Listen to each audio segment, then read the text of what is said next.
I hadn't even had the chance to tell my husband about inheriting $35 million before the notary informed me that the system showed I had been divorced for 2 months. I stayed silent for 5 seconds, then did one thing: Seattle, Washington. It was a rainy autumn afternoon. Mercer Street was gridlocked, and rainwater pooled on the asphalt. The smell of roasted coffee from the corner cafes mixed with the damp city air, easily making one nostalgic for things they thought were safe. My name is Haley Miller. I was 35 that year, the CEO of North Star Tech, a software company located in a glass building in South Lake Union.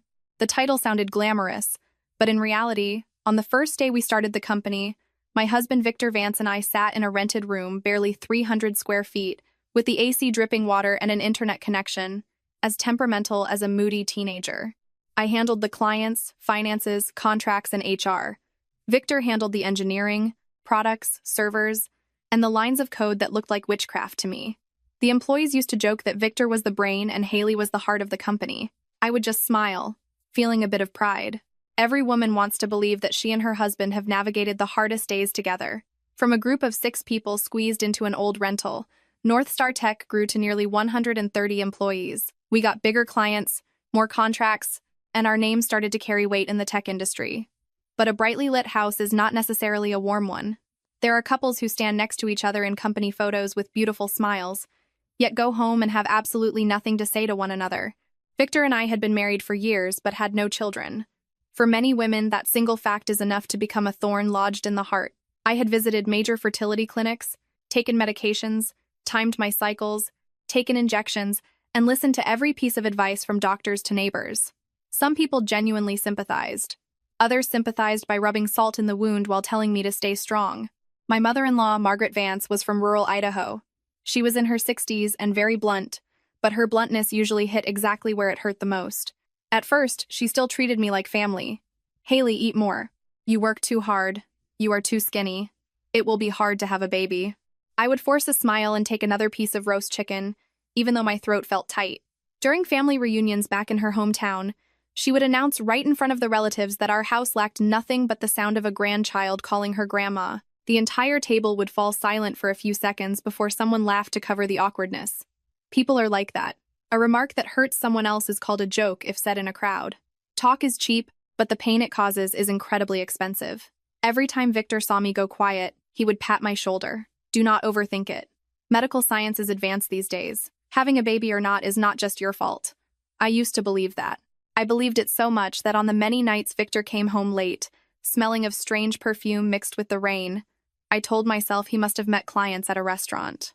I believed it so much that when he said the system crashed and he needed to stay at the office overnight, I simply texted him to remember to eat and not drink too much coffee. Once, I asked him why he was so busy lately, and noted that he rarely came home for dinner. Victor did not look at me. He just took off his watch, placed it on the table, and said with a tired voice, "The new product launch is coming up. If I do not stress over it, who will? You are the CEO. Do you not understand technical pressure?" I stayed silent. In a marriage, the scariest thing is not arguing. Arguing means there is still a human voice. The scariest thing is opening your mouth and feeling like you are bothering the other person. That evening, I made garlic mashed potatoes, roasted chicken, and a fresh salad, all of Victor's favorites. I even bought the chicken from a local butcher who knew me well. Seeing me select it so carefully, he smiled. "For the husband, huh? You spoil him." I just smiled back. Back then, I still thought a warm dinner could hold a home together. Later, I realized that no matter how good the food is, it cannot keep a man who wants to eat somewhere else. Victor came home past 8.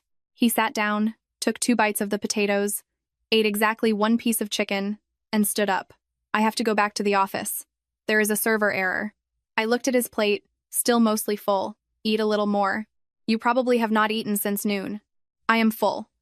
Victor paused. "What else, Haley?" I wanted to ask if he still loved me. I wanted to ask why he had been looking at me lately like an old piece of furniture that was not completely broken yet, so it was not thrown away. But I just said, "It is raining outside. Take your jacket." Victor grabbed his coat from the chair, his tone softening a bit. "Just focus on the company. Let me handle the home stuff." At the time, that sounded like a perfectly normal statement. Husband and wife living together, one handles this, the other handles that. Little did I know that in his version of the home, there was no longer any room for me. After Victor left, the kitchen was so quiet I could clearly hear the ticking of the wall clock. His fork was still resting on the edge of the plate. I stood there for a long time, not understanding why my heart felt so cold. My phone lit up. It was a text from my mother-in-law. "Are you coming down for the family dinner this Sunday? Did you go back to the clinic? I heard about a really good specialist." I looked at the text and exhaled. Every time she mentioned the clinic, I felt like a tree being dug up by its roots just so people could see if it was alive or dead. I replied, "Yes, I will arrange to come." A moment later, she sent another text. "A married woman's most important job is still giving her husband's family a child. All the money in the world does not matter, Haley." I put the phone down. Out on the balcony, the rain lashed against the glass railing in long streaks. The city was brilliantly lit. Cars were still weaving through traffic. Businesses were open, and people were laughing and talking. Only my house was brightly lit but as cold as a waiting room. I used to think my marriage was just exhausted. We were business partners facing financial pressure, company issues, family expectations, and fertility struggles. Anyone would drift apart a little. The old saying goes that a united couple can move mountains. I believed that if I tried harder, endured more, and loved more, everything would pass. But some oceans never drain because while one person is bailing water out, the other is secretly drilling a hole in the bottom of the boat. That night, Victor did not come home. He texted around 1 a.m. saying, "I am sleeping at the office. Lock the doors." I stared at the message for a long time. For the first time in years of marriage, I did not reply immediately. I walked out to the living room and looked at our wedding photo on the wall. In the picture, I wore a white summer dress, and Victor smiled gently, holding my hand as if he would never let go. I reached out and touched the cold glass. At that moment, I still did not know the man in that picture had walked out of our marriage a long time ago. He just had not informed me yet. Or rather, he had informed me in a much more cruel way, and I just had not seen it yet. Years ago, when my house first started growing cold, I believed in a very simple principle. If you help someone along their journey, they do not necessarily have to repay you. Just do not turn around and push you into a ditch. But life does not sign a moral contract with anyone. In late 2016, when North Star Tech was still struggling for every small contract, I followed my father, David Miller, on a charity trip to a rural Appalachian town. My dad had been in business for years, but he hated loud, flashy charity work. He used to say that if you help people but take more pictures than you ask questions about what they need, you are just feeding your own ego. I laughed at that. "You are so strict, Dad. Who can tolerate you?" He looked at me, his eyes deeply kind. "Being strict with money and kindness saves you a lot of suffering, kiddo. Many people in this world are truly suffering, but some know how to use their suffering as a fishing rod." I just thought he was being overly cautious due to his life experience. I had no idea that sentence would later feel like a nail driven into my memory. On that trip, we went to a small, isolated trailer park deep in the mountains. It was freezing. Fog wrapped around the roofs, and wood fires smoldered. Kids wore thin jackets, their cheeks flushed red from the cold, staring at our cars with curious yet guarded eyes. That was where I met Chloe Jenkins. Chloe was in her early 20s, thin, pale, with eyes that always looked like they were about to cry. She hid behind her mother, Martha Jenkins, her hands twisting the hem of her shirt. As soon as Martha saw my father, she burst into tears. "Sir, please save us. I owe people money. They are going to force my girl to marry some awful man down in the city to pay off the debt. She is too young. As a mother, my heart is breaking." Chloe fell to her knees in front of my dad. Panicked, I rushed to help her up. "Stand up, please. Let us talk. Do not do this." Chloe grabbed my hands, hers freezing cold. "Miss, I do not want to marry him. I want to go to school. I want to work. I do not want my life to end here." I looked at the girl in front of me and felt like I was looking at a fragile sapling being crushed by the mountain wind. I felt genuine pity. Perhaps because back then, I still believed tears always came with goodness. A rather naive belief. But it seems everyone has to pay the price for their naivety. After speaking with local authorities and acquaintances, my father learned that Chloe's family had a high-interest payday loan. The original amount was not huge, but in the hands of loan sharks, it swelled like a blood-drunk leech. That night, in our modest motel room, I told my dad, "Dad, I want to help Chloe." My dad poured some hot tea into a chipped mug and asked slowly, "Are you helping because you feel empathy, or because you want to feel like a good person?" I paused. "I really feel for her, Dad." "Then help with a clear head. Do not hand over the money and think you have bought gratitude." I sat quietly. My dad placed his hand on my shoulder. "Saving someone is the right thing to do. But remember, kindness needs a fence. Without a fence, decent people easily become a doormat for others to trample on." I nodded, but honestly, I did not fully understand it then. After that trip, I used my personal savings to pay off $12,000 for Chloe's family. I did not just hand over stacks of cash like in a dramatic movie. I had a local attorney draft a confirmation document, paid off each installment, and terminated the loan with the creditors. My father stood as a witness, and the local sheriff signed off to make everything clear. My dad hated verbal favors that later turned into nooses. I thought that was the end of it, but Chloe kept crying. She said, "Haley, if I stay here, sooner or later my mom will get into debt again. Can I follow you to Seattle? I will do anything, wash dishes, wait tables, learn a trade. I am not afraid of hard work." I looked at my dad. He did not nod right away. He just asked, "Chloe, do you want to leave to change your life, or to cling to someone else?" Chloe wiped her tears and said softly, "I want to be able to support myself." That sentence softened my heart. I brought Chloe Jenkins to Seattle. For the first few months, I rented a small studio apartment for her near her vocational school. I paid her tuition to learn UI design and bought her a used but functional laptop. I even took her out for burgers, showed her how to use the bus system, how to budget, and how not to trust strangers too quickly in the city. Chloe was very obedient back then. Whenever she saw me, she bowed her head. "Haley, I owe you my life." I disliked the word owe, so I brushed it off. "You do not owe me anything. Just live a decent life, and if you can, help someone else later." Once, Chloe came to my house while Victor was fixing a computer in the living room. She stood timidly. "Hello, Victor. Haley told me you are amazing at tech." Victor looked up and gave a polite smile. "Not really, I am just used to it." Chloe looked at the screen full of code, her eyes lighting up. "It looks like a hacker movie. If I could understand that, I would be so proud." Victor laughed. I laughed too. I even joked, "Why do not you teach Chloe some basics? She is learning design. Knowing a bit of back-end will help her get a job." Victor said, "Sure. When I have time, I will show her. When I have time, I will show her." A perfectly normal sentence. So normal that I had no reason to be suspicious. Who could have expected that some relationships start with a sentence as light as a speck of dust, only to turn into a hurricane that sweeps away an entire home? Over a year later, as Chloe's skills improved, I recommended her for an internship at a partner company. She dressed sharper, spoke with more confidence. Every holiday, she texted me and my dad. "Haley is the one who gave me a second life." My dad read that text and gave a dry smile. "Do not get drunk on thank yous, kid. People who are truly grateful do not need to talk that much." I scolded him. "Dad, you are always suspicious of people." He replied, "I am not suspicious. I just do not hand over the keys to my house to anyone just because they cry well." I ignored it. The youth of kindness is often very stubborn. It thinks it shines bright enough to illuminate the darkness for others. In reality, some shadows knows exactly how to stand where the spotlight does not hit. Sometime later, Chloe said her mother was sick and asked for a few weeks off to go back to her hometown. I sent her some extra money for medical bills and told her to call if she needed anything. But weeks turned into months. Her texts grew sparse. Sometimes I called and she did not pick up.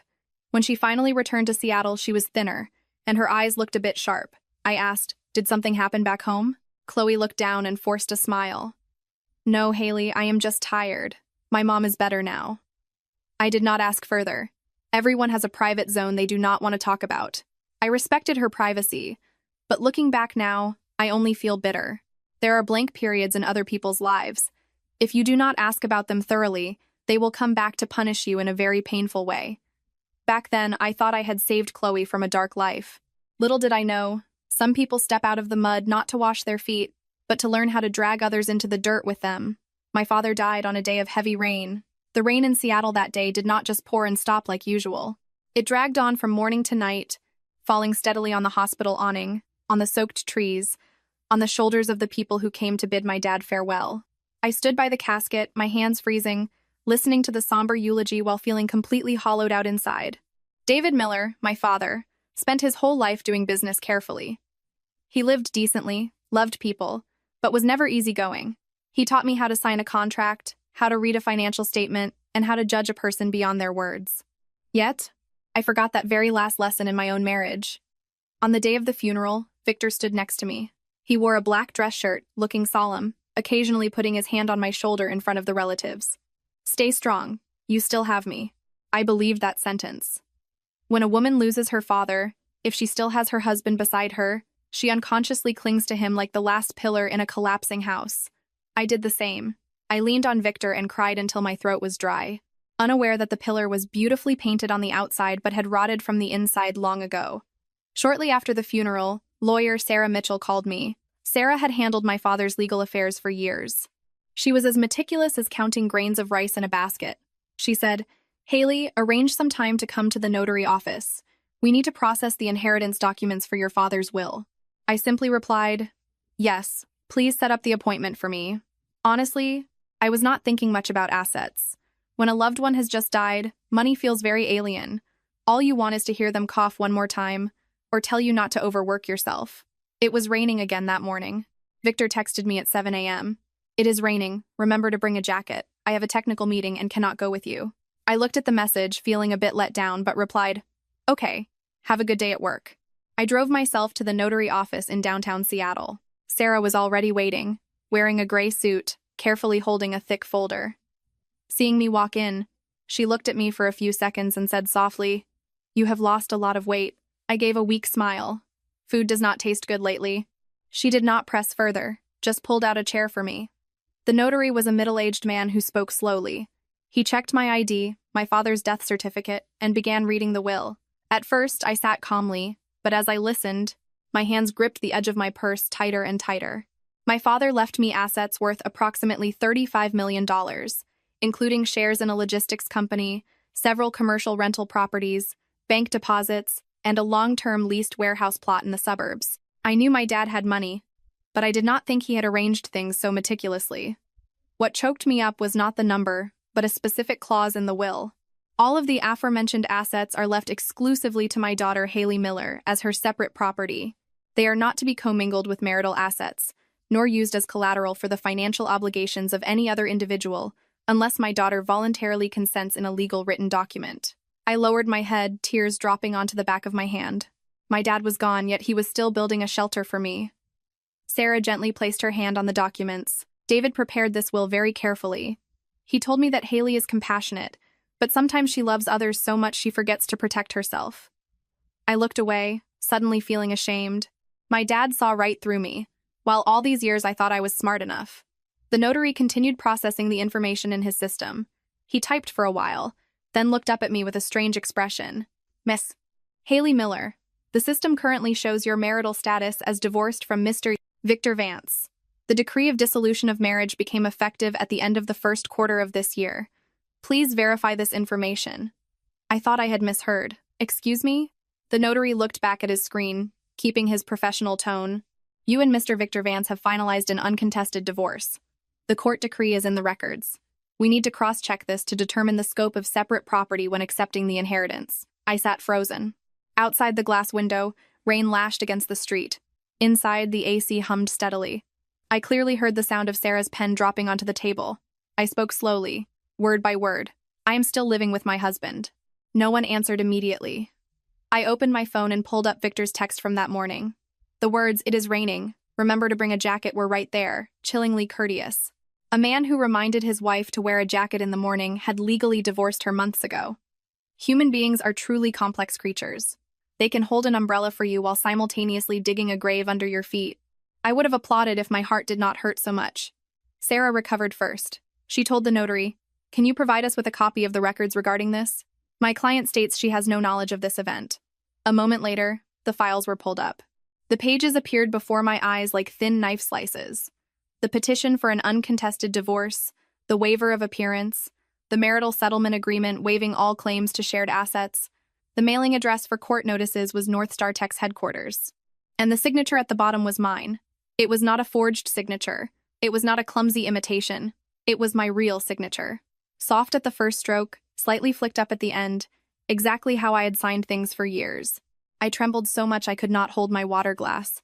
Sarah pulled out a tissue and handed it to me, but I could not cry. Some shocks make you cry, others lock your tears away, freezing the pain in your throat. Memories rushed back. A few months ago, Victor had handed me a thick stack of documents, claiming it was corporate restructuring paperwork for a VC funding round. I had just returned from the hospital after taking care of my exhausted dad. Victor placed the pen in front of me. "Sign these spots for me. The investors need them, as soon as possible. It is just technical appendices and internal minutes." I had asked, "Do I need to read it carefully?" Victor smiled, rubbing my shoulders. "Do you not trust me?" "It is our company. What would I do to hurt you?" and I signed.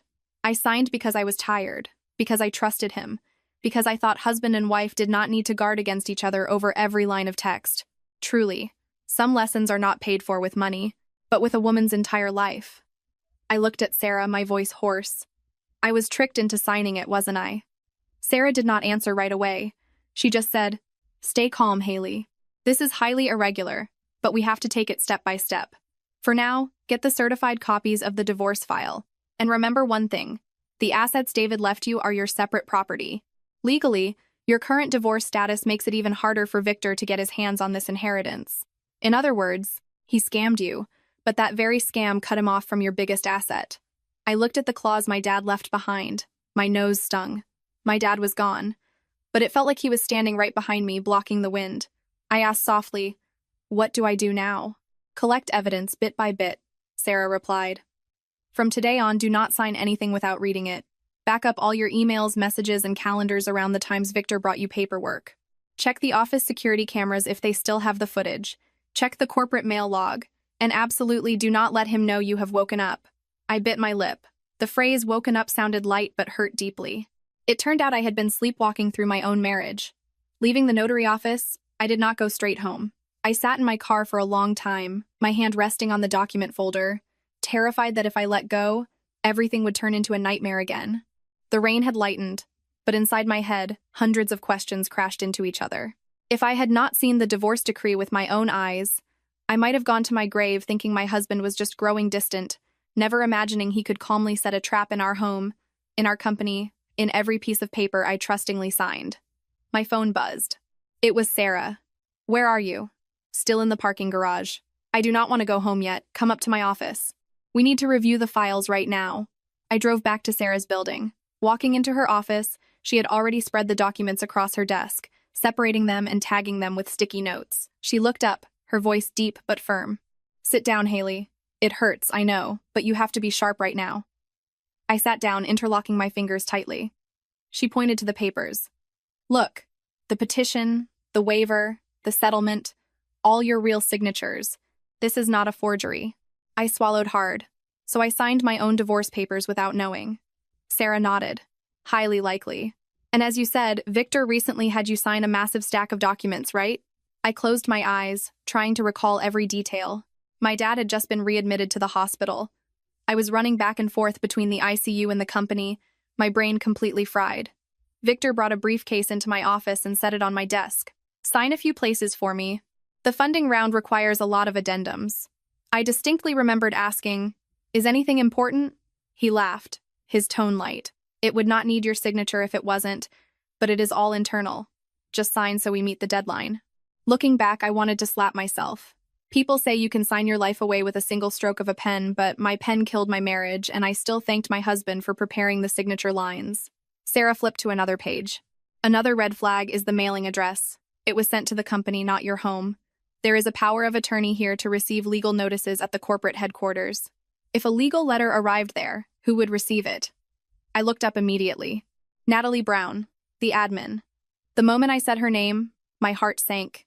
Natalie had been with North Star Tech since the early days, handling mail and reception. We were not close, but she had never given me a reason to doubt her. Sarah asked, "Could Victor easily approach Natalie?" I gave a dry laugh. "He is my husband and the CTO. He can go anywhere in that company. Asking an admin to leave a specific envelope on his desk is as easy as breathing." Sarah did not say anything else. She just made a few notes in her ledger. The chain is becoming clear. Victor used corporate restructuring files to hide the divorce papers, then intercepted the court notices at the office. Plus, you were exhausted caring for David, so your mind wasn't sharp enough to check every page. My throat burned. "I want to call Victor right now. I want to look him in the face and ask him what he thinks I am." Sarah's response was so fast it stopped me in my tracks. She looked me dead in the eye. "Listen to me. If you blow up now, Victor will know you found out. And who controls the core technology of your company? He does. Do you think he will just stand still and let you destroy him?" I went silent. She lowered her voice, speaking slowly and clearly. "You are fighting two battles at once. One, you were defrauded in a divorce. Two, you have to keep the company from collapsing before the product launch. If you act out of anger, you might win an argument, but you will lose the whole chess game." I leaned back in the chair, feeling every word sink in. She was right. I was in pain, but I had not lost my mind. That company was not just my money. It was my father's dedication. It was the livelihood of over 100 people, built on nights my team and I stayed awake to secure every contract. Sarah pushed the copy of the will toward me. And remember one more thing. The assets David left are strictly yours. Legally, the divorce actually prevents Victor from finding an excuse to touch this money. He scammed you, but that move severed his access to your largest asset. I looked at my dad's words, my nose stinging again. He was gone, but he was still shielding me from the storm. I asked softly, "What do I do?" "Gather evidence, inch by inch," Sarah replied. "From today, do not sign anything without reading it. Back up all your emails, texts, and calendars. Check the security cameras, check the mail log, and absolutely do not let him know you are awake." I bit my lip. Leaving the law office, I went straight back to the company. It was late afternoon, and the office was emptying out. I went into my office, turned on my computer, and opened my email, digging through old folders, meeting logs, and every attachment Victor had ever sent. I found the documents I had signed, compiled a list of dates, reasons, and who handed them to me. Then I checked the internal security cameras around the admin desk, focusing on the dates the court would have mailed the notices. The old data was patchy, but at least I knew I was heading in the right direction. When I walked past Natalie's desk, I stopped. She was packing her bag. Seeing me, she stood up. "Haley, you are still here?" I looked at her, keeping my voice perfectly normal. "Yeah, checking some old files." "Hey, Natalie, where do you keep the incoming mail log for the first quarter?" Natalie froze, just for a split second. "Oh, in the admin cabinet, Haley. Can you bring it to me tomorrow?" I nodded. "Yeah, tomorrow is fine." Just that tiny hesitation was enough to make my heart turn colder. That night I did not cry. It was strange. In the morning, I was dead inside at the notary office. By evening, I was categorizing evidence like a completely different person. Maybe when the pain is too immense, it does not give you time to scream. It forces you to grow up instantly in the ruins of your own life. I walked out to the parking lot. It was dark, the streetlights reflecting on the wet pavement. I pulled out my phone and dialed a number I had not called in a long time. Kevin Brooks, an old college friend who used to do internal corporate investigations and now ran a private intelligence firm. He picked up on the third ring. "Haley, long time no see." I did not beat around the bush. "Kevin, I need a favor. It is dirty work." There was a pause on the line. Kevin's voice dropped. "What is going on?" I looked at the cars speeding past, the cold night wind hitting my cheeks. "I need you to run a full background trace on my husband's actual schedule." Kevin did not ask stupid questions. "Done. See you tomorrow." I hung up, looking up at the Seattle sky. My dad taught me to read everything before signing. I forgot once, and the price was my entire peaceful life. But from that moment on, I knew I would never forget again. Every comma, every glance, every uncharacteristically nice word from Victor would have to answer to me. The next morning, I met Kevin at a small coffee shop in Pioneer Square. It was tucked behind some large trees. Quiet, the sound of the espresso machine drowning out the street noise. Kevin was already there, sleeves rolled up, a black iced coffee in front of him. Seeing me, he frowned. "You look terrible." I pulled out a chair and gave a dry smile. "Your opening lines are as charming as ever." Kevin paused, then pushed a glass of water toward me. "What is going on with Victor?" I did not give a long speech. I just handed him the divorce decree, some recent texts from Victor, and the business itinerary he had given me. Kevin read it very slowly. When he finished, he leaned back and exhaled. "Haley, this isn't just an affair. I know how far you want me to dig. I will stop where the truth stops." Kevin looked at me. His eyes weren't full of pity, they were sharp and alert. That was exactly what I needed. If someone patted my shoulder and told me to stay strong right then, I probably would have laughed.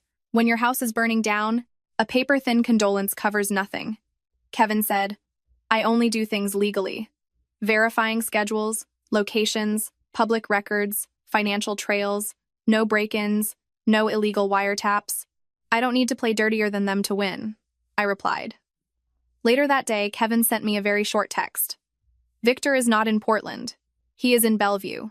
Attached was a location pin for a luxury waterfront condo, not too far from my office, a place I had driven past many times, looking at the lit balconies and thinking the people living there must have peaceful lives.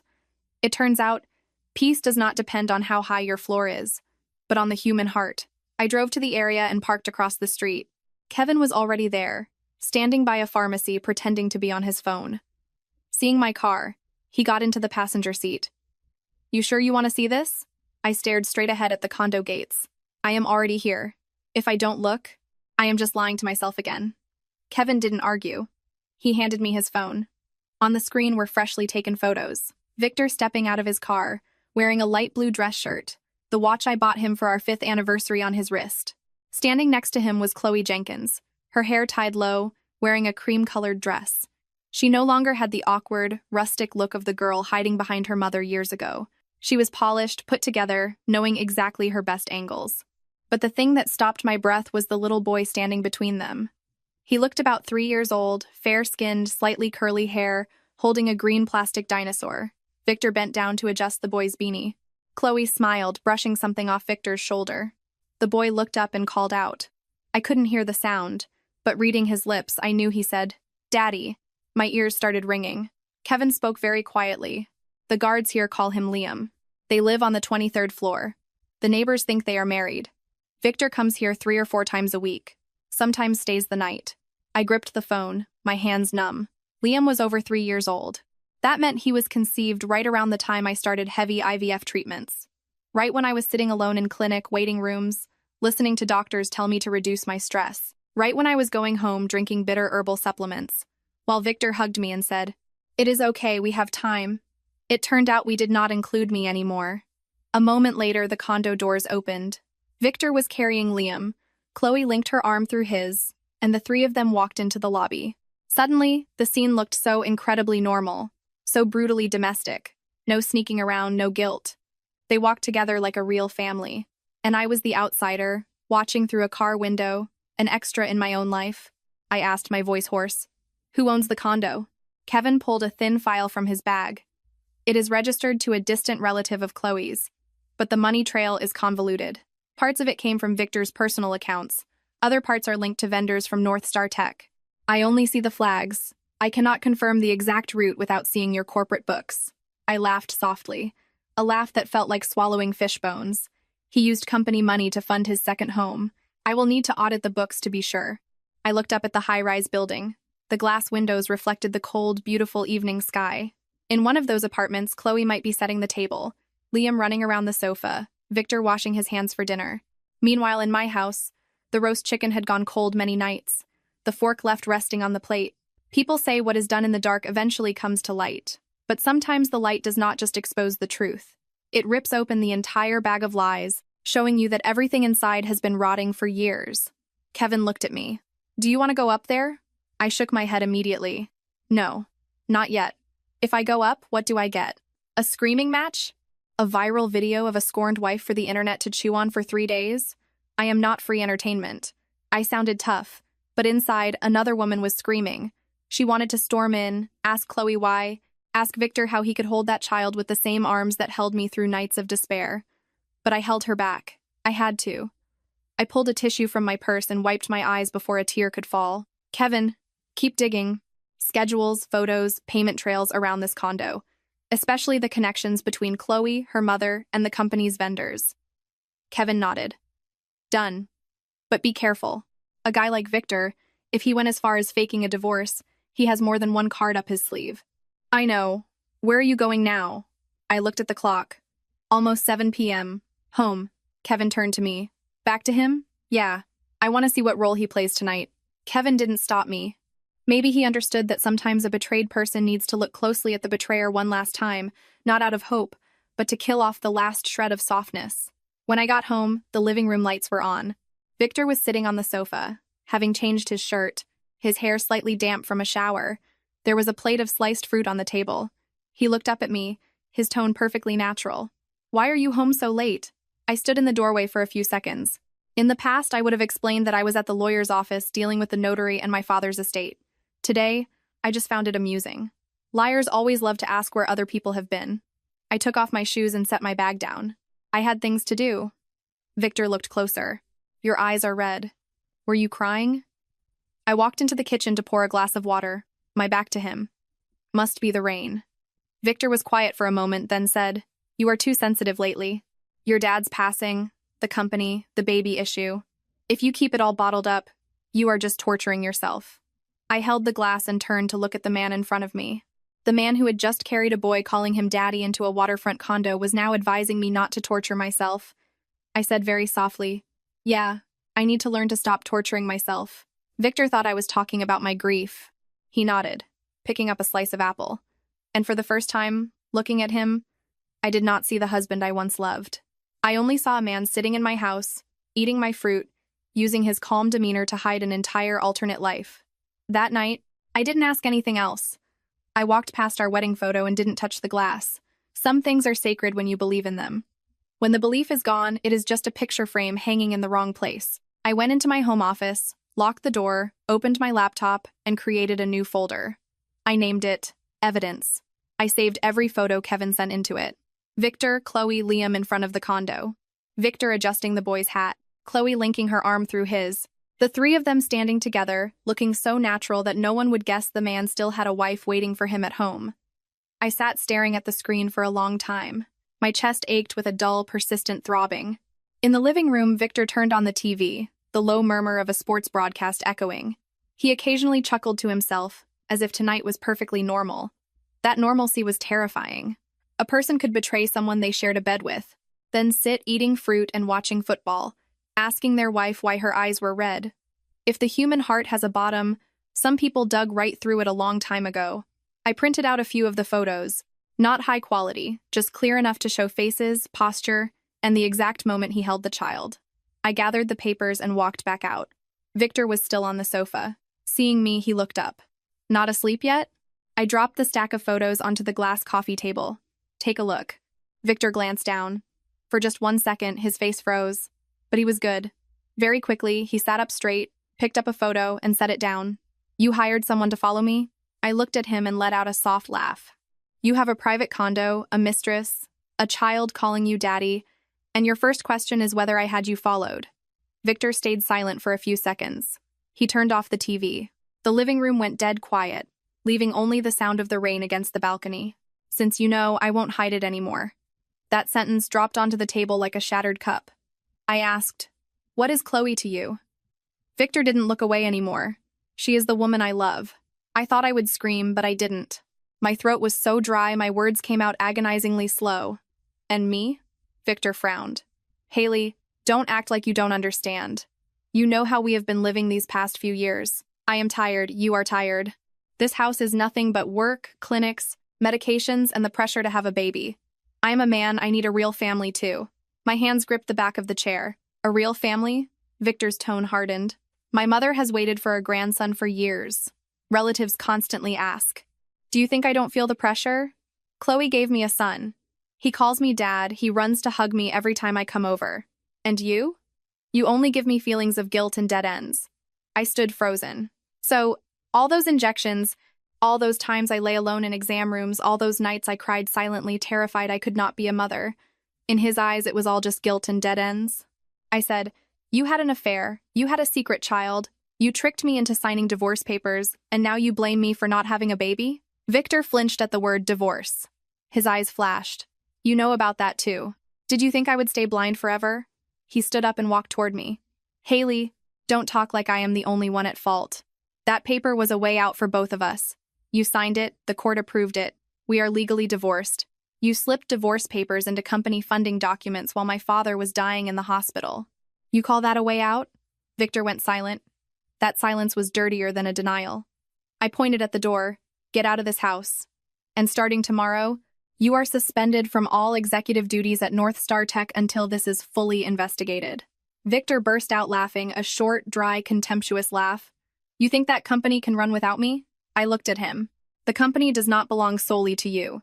But the core product does," Victor said, enunciating every word. "Servers, encryption keys, authentication systems, high-level admin rights, all go through me. The new product is launching soon. If you want to play the strong, independent woman, pick a smarter time." A chill ran down my spine. Victor walked over to his laptop on the desk and opened it. The screen displayed technical interfaces I rarely interacted with deeply. He typed a few lines and turned the screen toward me. "See this? Deployment access, server keys, and this." He pointed to a seemingly harmless file named Emergency Override.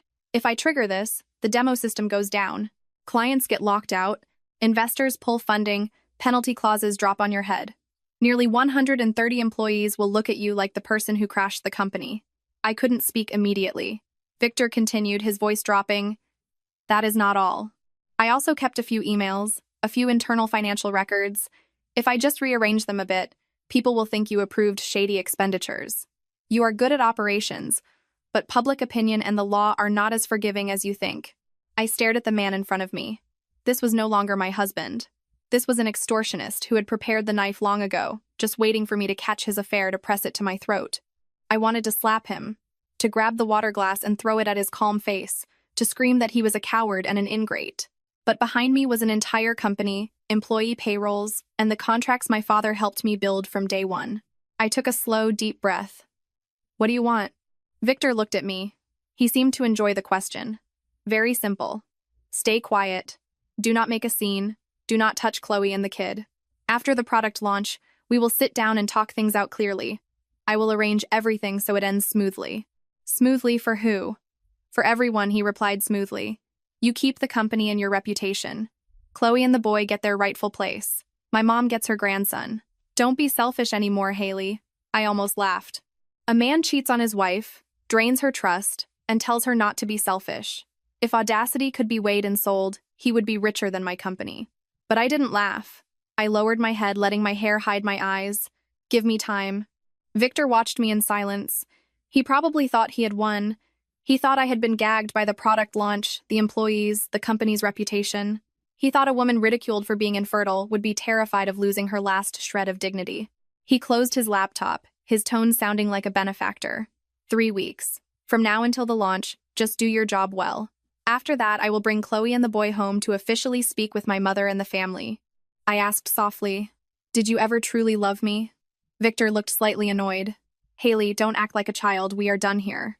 I nodded and stood up. I am tired. I am going to my room. Victor didn't stop me. He went to his guest room, thinking he had won. I went into the bathroom and turned the shower on full blast. The sound of water crashing against the tiles masked the sound of my phone call. Sarah answered almost instantly. What happened? I looked at myself in the mirror, red eyes, pale lips, but my voice was eerily calm. Sarah, Victor just admitted to using the company system to blackmail me. He said he has an emergency override, server keys, and financial records he can manipulate. There was a beat of silence on the other end. Did you record it? I looked down at the secondary phone sitting in my robe pocket, the recording icon still flashing. Yes. Sarah's voice was low but solid. Good. From now on, we are not just handling a divorce. We are handling corporate extortion and sabotage. I turned off the water, letting the chill cling to my skin. Out there, Victor thought he had terrified me into bowing my head. But some bowed heads are not acts of surrender. They are just people looking down to see exactly where to set the trap. The next morning, I woke up earlier than usual. The house was as quiet as ever. The sofa sat in its place. Victor's half-finished coffee cup was still on the table, his shoes neatly placed by the door. Looking around, no one would guess that a confrontation capable of killing a marriage had just occurred. Life is great at covering eyes. On the outside, everything is smooth, while inside, the waves have long destroyed the shore. Victor walked out of the dressing room, tying his tie in front of the mirror. He looked at me, his voice as casual as if last night had never happened. Did you sleep well? I was pouring water and replied simply, all right. I know you are in shock, but eventually, you will understand I had no other choice. I turned to look at him. For a moment, I really wanted to ask what his heart was made of to say that with such a calm face. But I swallowed it down. I don't want to argue anymore. I am exhausted. That response softened Victor immediately. He stepped closer, dropping his voice as if comforting me. Just focus on the launch. We will deal with everything else later. I nodded. Right, deal with it later. But he was not the only one planning. After Victor left the house, I went straight to a familiar coffee shop in downtown Seattle to meet Sarah. She was already in a corner booth with her laptop, a notepad, and 2 hot teas. Seeing me, she studied my face for a few seconds. Did he say anything else? I sat down and placed my phone on the table. I got the recording of him admitting to using the company system to extort my silence. He also said that after the launch, he will bring Chloe and the kid to his family for official recognition. Sarah nodded slowly. That gives us another arrow in the quiver. But you have to remember, do not let him suspect you are counterattacking. I held the tea, my hands still slightly cold. What is my next move? Sarah opened her notebook and wrote 3 clear lines. 3 directions. 1. The fraudulent divorce. 2. The extortion and corporate sabotage. 3. The cash flow and financial irregularities. You only share each direction with the exact person who needs to know. No overlapping. I looked at those 3 lines and felt my mind chaotic for days, finally finding order. Sarah continued. First, from today, you do not sign a single document without reading every page. Not because you are in a rush, not because you trust someone, and not because it is awkward to check. I gave a dry laugh. The tuition for that lesson was a bit steep, but steep means I won't forget it. She leaned in closer. Second, all your personal documents, stamps, and original files related to your duties must be locked in your private safe. Don't leave anything lying around. Third, review the system change protocol at the company. Anyone wanting to update, patch, or deploy anything must have a logged ticket and an approver. You don't need to openly suspect anyone, just use the excuse of tightening security before the launch. I looked up. Victor will be annoyed. Good. People who get annoyed at clear protocols are usually the ones trying to take shortcuts. Listening to her, I felt a strange sensation. It wasn't just pain anymore. It was like stepping out of a fog, not fully in the light yet, but at least I could see the road. Leaving the coffee shop, I got to the office earlier than usual. I called Rachel Adams, our chief accountant, into my office. Rachel walked in holding a stack of invoices. You needed me, Haley? I closed the door and lowered my voice. Rachel, I need you to help me run a complete audit of all expenses related to outsourced IT maintenance and technical consulting over the last 4 years. Keep it completely quiet. Don't ask why. Rachel frowned. Is something wrong? I don't have conclusions yet, but I need to be sure. Rachel nodded immediately. Understood. I will filter by vendor groups and cash flow. I looked at her, feeling deeply grateful. When your family betrays you, sometimes the person standing by your side is a principled coworker. Next, I called Natalie up from the admin desk. She walked in looking slightly flustered.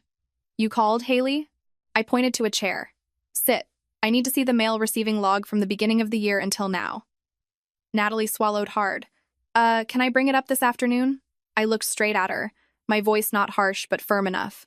No, I need it right now. Natalie paused for a few seconds, then mumbled, I will go get it. As she turned away, I realized something. The smallest links are usually the easiest to shake. The person who directly executes the wrong deed often isn't the most evil, but they are the key that unlocks the vault. That afternoon, I called a quick meeting with the operations and technical departments. Victor was there. I kept my tone professional. From today until the launch date, any changes related to the system must have a logged ticket and a designated approver. No one deploys anything outside the protocol. Victor leaned back in his chair and scoffed. Why make things so tense? Tech needs flexibility. I looked at him. The closer we are to launch, the clearer things need to be. I do not want a minor undocumented change causing a system failure. A few department heads nodded in agreement. Victor didn't push back, but his eyes were calculating.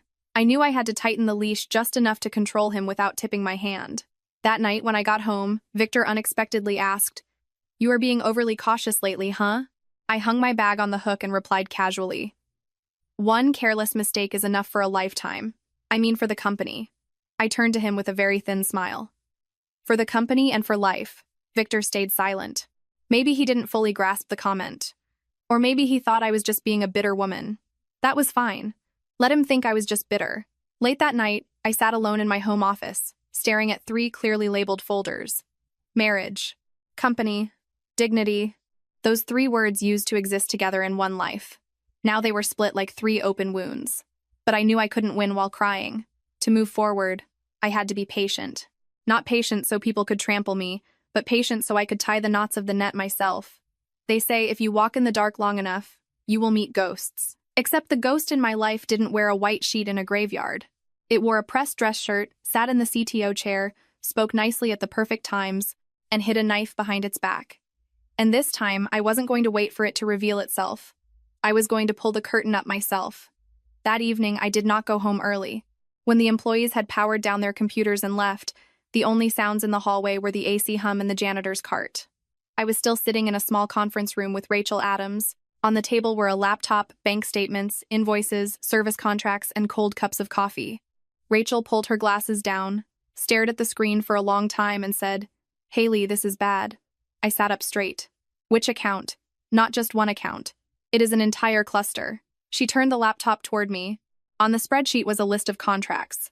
System maintenance, cybersecurity consulting, office equipment purchases, auxiliary server rentals. The name sounded perfectly legitimate for a software company, but life is like accounting when things look times 2 times normal. That is usually where people hide the knives. Rachel pointed to one line. Jenkins Enterprises. Look, over 2.5 years we wired them a total of over $160,000. I frowned. Who is Jenkins Enterprises? On paper, they supply office tech, computer parts, and tech support. But I ran a quick check. The registered address is a rundown house in a rough part of Tacoma.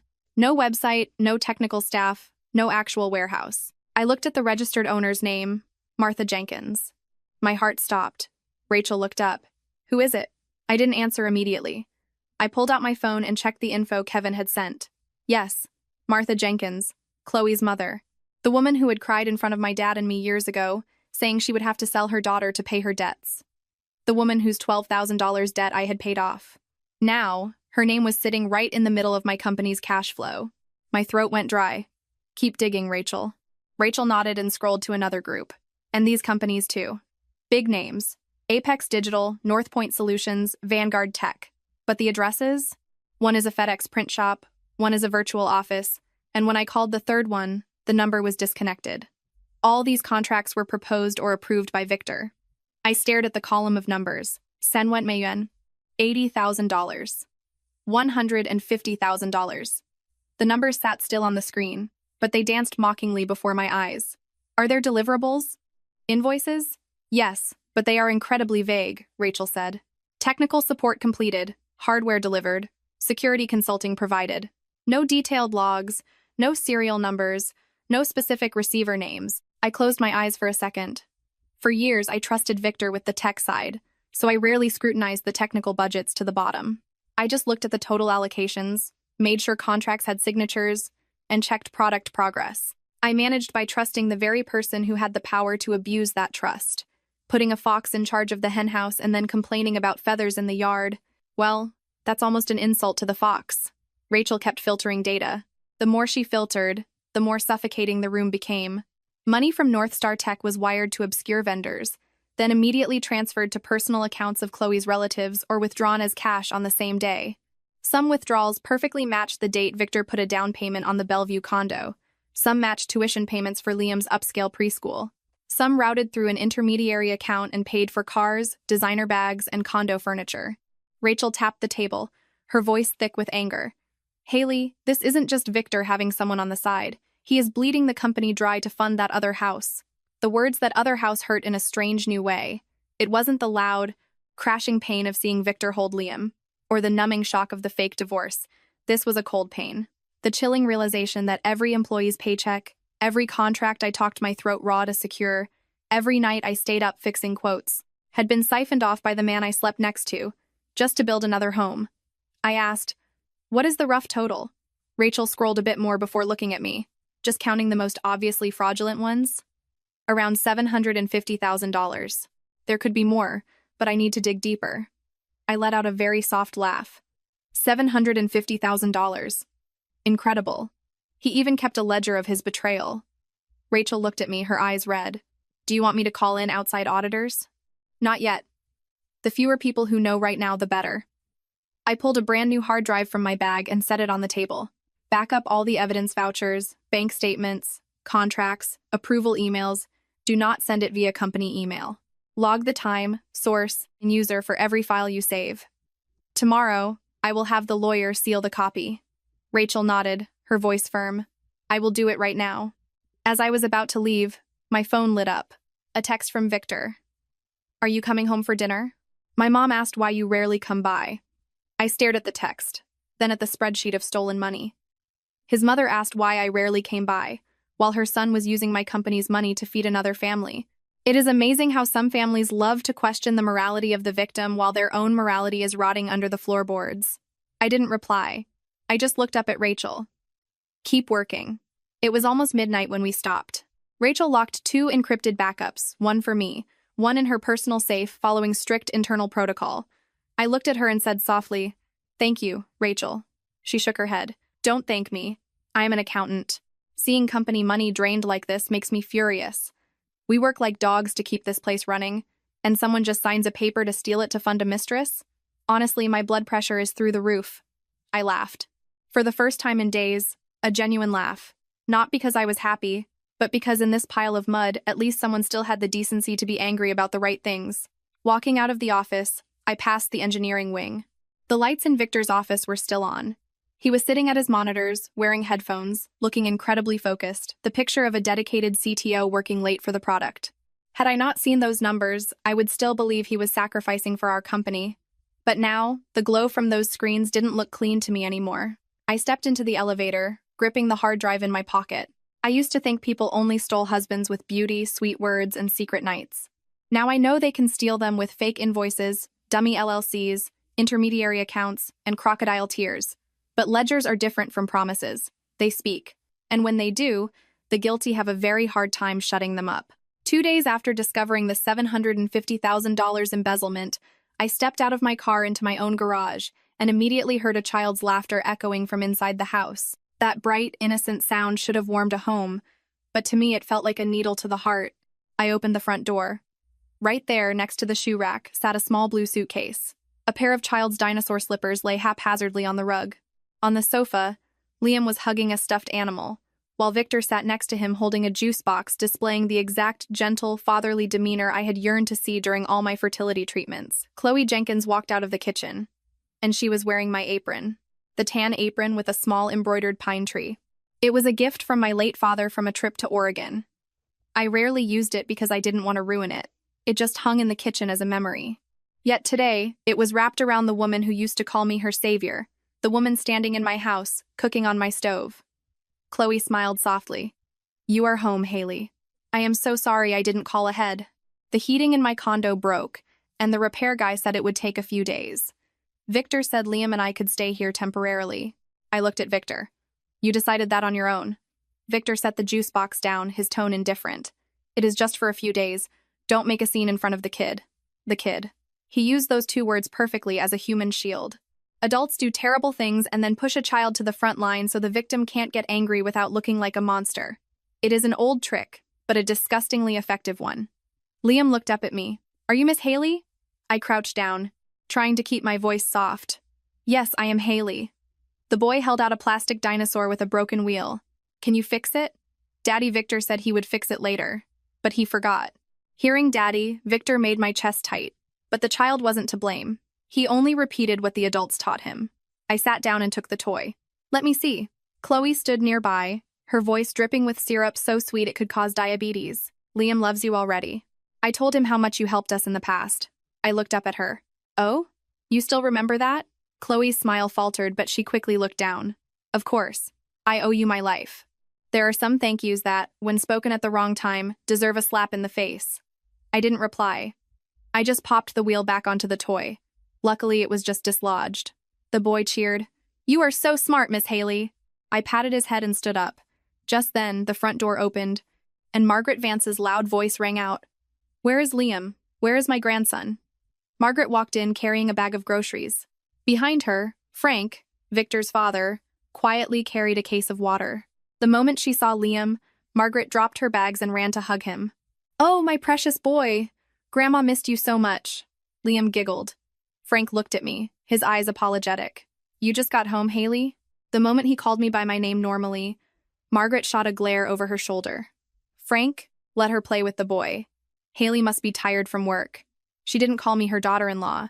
She just called me by my name, like a distant acquaintance. Just months ago, she was calling me the anchor of the Vance family. Today, because of a little boy, I was demoted to Haley in the house that I legally owned. I looked at her. "What did you just call me?" Margaret hugged Liam tighter, her voice flat. "I am just keeping things clear. Things between you and Victor are complicated now. With the boy here, we should speak plainly." I asked slowly, "Are you sure you know the whole truth?" Margaret scoffed. "The truth is, this boy calls Victor Daddy. The truth is, he has Vance blood. You might be good at making money, but since you can't have a child, you'll never understand a grandmother's heart." Frank frowned. "Margaret, that is enough." Margaret snapped back. "Am I wrong? This family waited for a grandchild for years. Now we finally have an heir. Should I abandon him?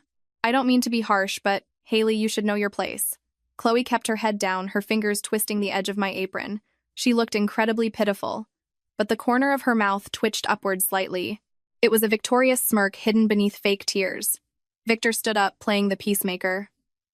Mom, Haley is tired. Stop talking. He turned to me. You too. Chloe is only here for a few days. Don't make things awkward for everyone. I looked around the house. The tea set my father gave me on the shelf. The tablecloth I picked out. The potted plants I nurtured on the balcony. My fingerprints were on everything here. Yet today, I stood in the middle of my own home like an uninvited guest. In the kitchen, a pot of roast chicken and potatoes was simmering. That used to be Victor's favorite dish when I cooked it, though he would eat hurriedly and leave. Today, Chloe cooked it, and his whole family showed up like it was a grand reunion. Honestly, if it didn't hurt so much, it would be funny. Life writes scripts so absurd that lazy screenwriters would reject them. Chloe spoke softly. Haley, I made dinner. Please join us. I know you like your chicken less salty, so I made a separate small batch. I stared at her. You know a lot, don't you? Chloe bit her lip. I just want everyone to be peaceful.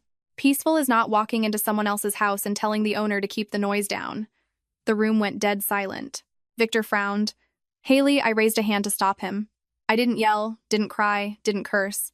I just spoke very clearly. I am exhausted today. Everyone go ahead and eat. I am going up to my office. Margaret blurted out. What kind of attitude is that? Adults come to visit and you don't even offer to host? I stopped on the stairs and looked back. I greeted you as Mom for many years. Today, I am taking a pass. That was the last time I would ever acknowledge her as family. I walked upstairs, hearing Margaret grumbling, Chloe cooing at Liam, and Victor muttering something. The sounds blended together, turning my home into a stage where the lead actress had been shoved into the wings. I went into my office, locked the door, turned on the voice recorder on my spare phone, and slid it near the crack under the door. Not to eavesdrop on cheap gossip, but to document how they brought someone into my home, how they spoke about me, and how Victor was using the child and his mother to force my submission. Later, my phone buzzed with a text from Victor. You acted smart. Don't make things worse. I didn't reply. Downstairs, the clinking of silverware started. Chloe was serving. Margaret was probably feeding Liam. Victor was likely sitting at the head of the table like a man who finally had it all, a wife, a son, a mother, a house. And I stood by my window, looking out at the dark yard, reminding myself again, endurance isn't surrender. It is letting the people setting the traps get comfortable enough to play their roles to the end. That night, when everyone dispersed, I went down to the kitchen for water. The tan apron was hung exactly on my usual hook. Chloe didn't forget. She did it on purpose. I stared at it for a long time. I didn't take it down. I left it there to mark the day a woman walked into my house, wore my memories, cooked my food, and claimed my husband. And to remind myself that this kitchen was no longer a place of warmth, it was a crime scene. The next morning, as I arrived at the company, the security guard rushed into the lobby. Miss Miller, there is a situation outside the gates. Before I could ask, a loud, shrill, crying voice echoed from a phone speaker straight into the reception area. I walked over to the large glass doors and felt my blood run cold. Martha Jenkins was standing right in front of North Star Tech. In her hand was a phone running a live stream. Beside her was Chloe, her hair messy, eyes red, hugging Liam tightly to her chest like a protective amulet. A few random women stood nearby, nodding, sighing, and pointing at my building as if it were the villain's lair. Martha screamed into the camera. I am so miserable, everybody. My daughter is being bullied. She is trying to steal my daughter's husband and the father of my grandchild. She thinks because she is rich, she can do whatever she wants. Chloe sobbed and chimed in. I just want my son to have his father. I don't want to steal anything from anyone. But she is too powerful. She threatened to throw us out on the streets. I stood listening, feeling like I was watching a cheap soap opera filmed in a grocery store parking lot. The only difference was that my name was being dragged through the mud. Employees arriving early gathered in the lobby. Some stole glances at me. Others awkwardly looked away. I understood. People don't know what is true or false, but a live stream during rush hour in front of a corporate HQ is enough to drag someone's reputation through the gutter. I turned to the head of security. Ask everyone in the lobby to remain calm. No one is allowed to film them or argue with them. Yes, ma'am. I pulled out my phone and called Sarah immediately. Sarah, they are live streaming in front of my office. Sarah's voice was calm. Do not go out there and argue. Call the police. I will have someone from my office down there immediately to formally document it. Just secure the scene and keep your composure. Understood. I hung up and called the local precinct. Then I went to my office and pulled up the front gate security cameras to get a better view. On the screen, Martha was escalating. She thinks she is so high and mighty. My daughter gave her husband a child. And now she is using her money to crush us to death. Chloe perfectly timed a dab at her eyes with a tissue. She looked into the camera, her voice breaking. I know I am a nobody, but my baby is innocent. I just beg Haley not to take his father away. It was chilling to watch. The woman who walked into my house, wore my apron, and cooked in my kitchen was now standing in front of my company playing the victim. Professional actors had nothing on her. About 10 minutes later, Victor arrived. Coming up from the parking garage, he saw the scene and rushed to the gates. If I didn't know him better, I would have thought he was just as surprised. Victor grabbed Martha's arm, his voice low but caught by the security mics. Martha, don't do this. This is a company. There are employees and clients here. Martha shoved his hand away. You are defending her too? My daughter is suffering, and you only care about her losing face? Chloe sniffled. Victor, I didn't want to come here. My mom just felt so bad for Liam. I stood in my office, watching the farce with bitter amusement. One person builds the stage, one cries, and one plays the mediator. Villains these days don't just do bad things. They have excellent PR strategies. A moment later, a call came through my desk phone. It was the liaison from Apex Capital Ventures. Haley, the partners at Apex saw a clip circulating online outside your building. They want to know if the company is experiencing a severe internal crisis. I gripped my pen. I will issue an official response today.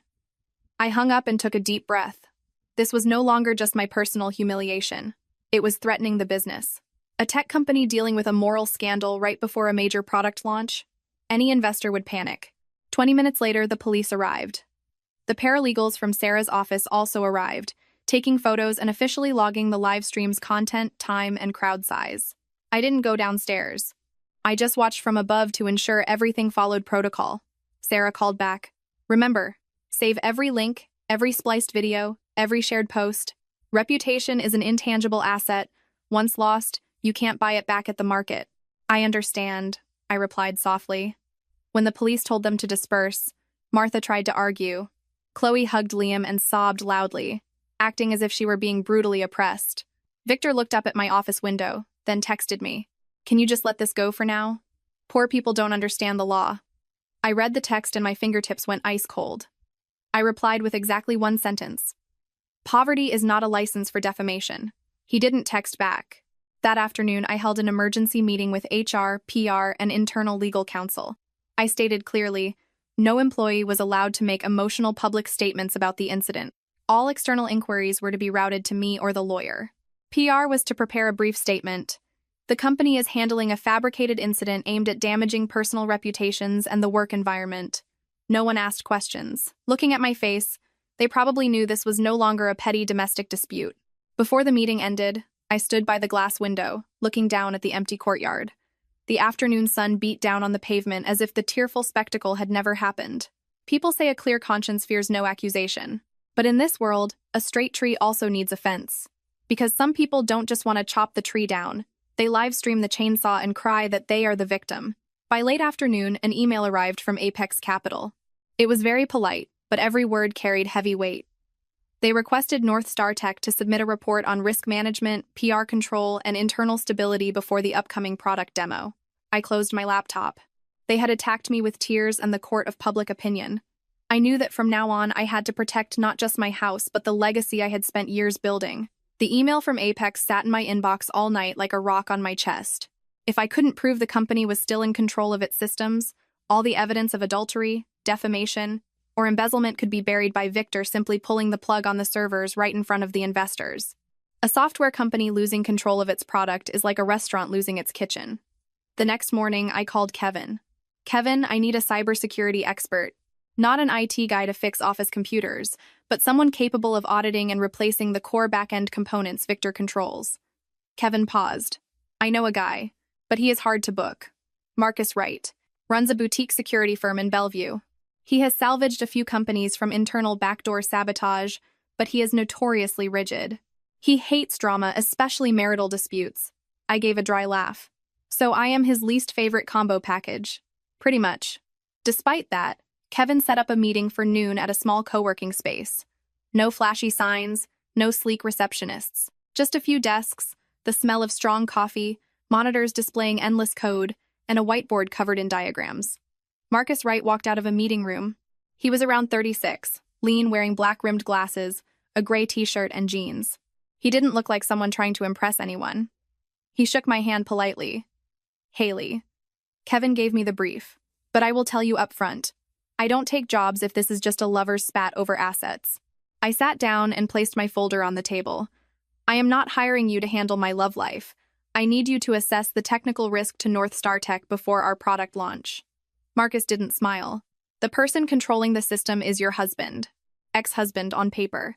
Ex-husband in reality too, I corrected. Kevin coughed slightly to cover the bluntness. Marcus kept a calm face. I need to know the scope.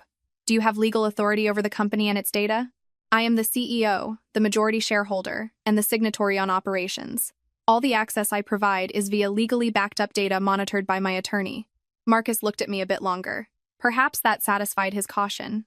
I opened the files showing the irregular access logs. Admin rights are isolated to Victor's account. Here is the description of an emergency override. Internal emails about the launch. The employee roster, and pending demo contracts. Marcus read fast but thoroughly. He stopped at the pain point. Why is deployment access restricted to one person? Because that person was my husband, and I trusted the wrong person. He didn't judge, just took notes. This emergency override isn't fully documented. I only found out about it after he used it to threaten me. Marcus looked up. If what you say is true, this isn't a family issue. This is insider sabotage. I nodded. So, will you help me? Marcus closed the folder. I apologize, but no. I froze. Why? Because this is too close to a personal dispute. If I jump in and the legal boundaries aren't airtight, the other side could sue me for unauthorized access. I won't turn my team into pawns in a domestic war. My heart sank, but I wasn't angry. A person who fears legal boundaries is often more trustworthy than someone who promises to save you in 3 seconds. I spoke slowly. Marcus, I understand your hesitation, but if the product crashes, I don't just lose money. Nearly 130 people could lose their jobs. Clients will be impacted, investors will pull out, and the man who caused it all will stand in front of a crowd and say I was incompetent. Here, I pushed another folder toward him. This is preliminary evidence of embezzlement. I don't need you involved in this part.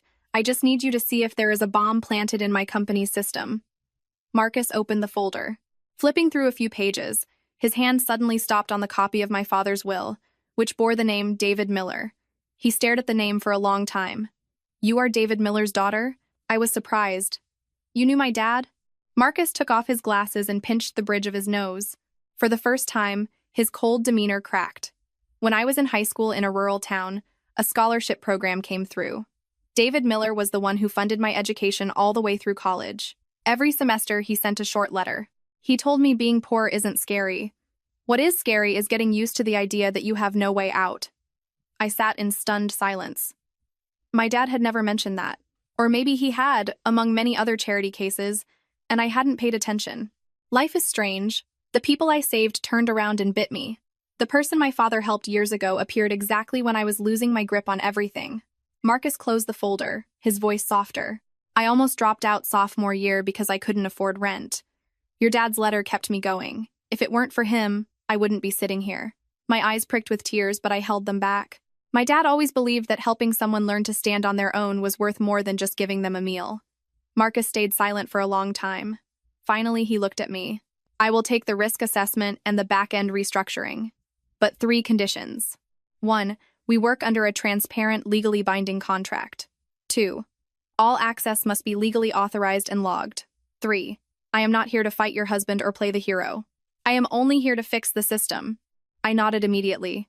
I needed a brilliant, law-abiding professional, not a hero. Heroes are exhausting and usually forget to sign contracts. For the first time, Marcus smiled faintly. All right, give me a core team, legal backups, system architecture docs, and 26 days. Is 26 days enough? Not enough to rebuild the kingdom. He looked me dead in the eye. But enough to defuse the bomb, if you are willing to stay awake with us. I reached out, and Marcus shook my hand firmly. Leaving his office, I stood in the hallway looking down at the traffic. The city was noisy, dusty, and entirely oblivious to the fact that a woman had just found an ally while being backed into a corner by her own husband. I remembered my dad's words, kindness needs a fence. Today I learned that kindness with a fence doesn't disappear. It just takes a long detour and comes back when you need it, in the form of someone who knows how to honor a debt and respect the law. The The cabin in Snoqualmie was where my dad used to retreat on weekends. It wasn't a flashy mansion, just a rustic wooden cabin with a wide porch, surrounded by pine trees, with a small creek out back. When he was alive, he loved sitting on the porch drinking coffee, listening to the rain. He said the city had too much talking. Listening to the crickets out here felt more honest. I never thought this cabin would become our secret war room. The first afternoon I brought Marcus's team there, I unlocked the door with a heavy heart. The smell of old wood, damp earth, and pine needles rushed in. Marcus stood on the porch looking around. This is perfect. Far from the office, isolated, secure network lines can be established, and physical security is easy to manage. I nodded. My dad used this place to rest. If he knew I brought servers here, he would scold me for ruining the vibe. Marcus looked at me calmly. If he knew you were using this place to save the company, I don't think he would mind. That simple sentence made me look away. Those days I was terrified of anyone mentioning my dad. Not because I didn't want to remember, but because remembering made me soft, and I was not allowed to be soft. Marcus's team consisted of 4 trusted engineers. They brought laptops, hard drives, network gear, UPS units, and boxes of cables. The old living room was cleared out, desks were set up, and monitors filled the space. The cabin that once smelled of my dad's coffee now smelled of hot electronics and dark roast espresso. Marcus laid down the rules immediately. No personal phones in the room. Use only authorized backup data. Log every keystroke. No unauthorized access outside the scope. A young engineer laughed. Marcus, you act like we are in a spy movie. Marcus glared at him. In a spy movie, they edit out the mistakes. If we make a mistake, we go to court to explain it. Loads of fun. I chuckled softly. For the first time in days, the laughter didn't touch the deep wound. We weren't rewriting the entire product. If someone says they can rebuild a massive software system in a few weeks, they are either a genius or selling snake oil. Marcus was blunt. We just needed to replace the parts Victor could use to kill the system. Authentication, permissions, encryption keys, deployment gateways, backup servers, and the emergency override. The UI and customer data remained untouched. What if Victor notices? I asked. He will fight back. That is why we have to swap it out without making the live system shake. Listening to him, I realized something. My company was like a beautiful house, but the key to the front door was in the pocket of an arsonist. The problem wasn't repainting the walls. It was changing the locks before he struck a match. For the next few nights, the cabin barely slept. Outside, rain hammered the metal roof. Inside, the blue glare of monitors burned our eyes. Sometimes at 2 a.m., the team would eat instant ramen, tossing in boiled eggs and some apples we brought from the city. I used to sit in luxury boardrooms with Italian espresso and million-dollar contracts. Yet, strangely, eating hot ramen in that old cabin felt much more real. One night, while I was reviewing access logs, my phone lit up. It was Chloe. She sent a photo. Liam was asleep on my living room sofa, hugging his plastic dinosaur, resting against a throw pillow I bought in Leavenworth. The accompanying text was just one line. Liam is used to your house now. Please don't hate him. I stared at the text, my fingers turning to ice. She was cunning. She didn't curse or make blunt threats. She used the child as a soft blade to cut into my deepest pain. Marcus walked by, saw me frozen, and asked, "Something wrong?" I turned off the screen. No, just spam. He looked at me for a second but didn't pry. I appreciated that silence. Not everyone needs to intrude on your pain to prove they care. Back home, Victor was growing suspicious of my absences. One evening when I went back to grab some clothes, he blocked the stairs. "You are staying out late a lot." I put my bag down and looked him in the eye. "I am working. You might have heard of it." Victor smirked. "Working on what, so secretly? The product launch is coming up." "I told you, just handle your part." He stared at me, trying to gauge me. But people who hold leverage often get overconfident, assuming their prey is only capable of trembling. He truly believed I didn't understand enough tech to escape his trap. Back in Snoqualmie, I told Marcus about it. "We don't have much time before he sweeps the operational logs," he said. "Is it dangerous?" "Yes, but danger isn't an excuse to stand still." On the 6th night, Marcus's team found a bigger problem than anticipated. Several root access accounts were not in the handover documentation. They were created long ago, named similarly to old maintenance accounts, but the logs showed recent activity. An engineer noted, "If we don't scrub these, this account can bypass our new admin locks." Marcus sat up straight. Backdoors. Hearing that word sent a chill down my spine. "You mean Victor left ways to get back in?" "Not just one." Marcus pointed at the screen. At least 3 points: internal auth, deployment gateway, and the backup server. I looked at the dense lines of code. I didn't understand it all, but I understood that Victor had planned this for a long time.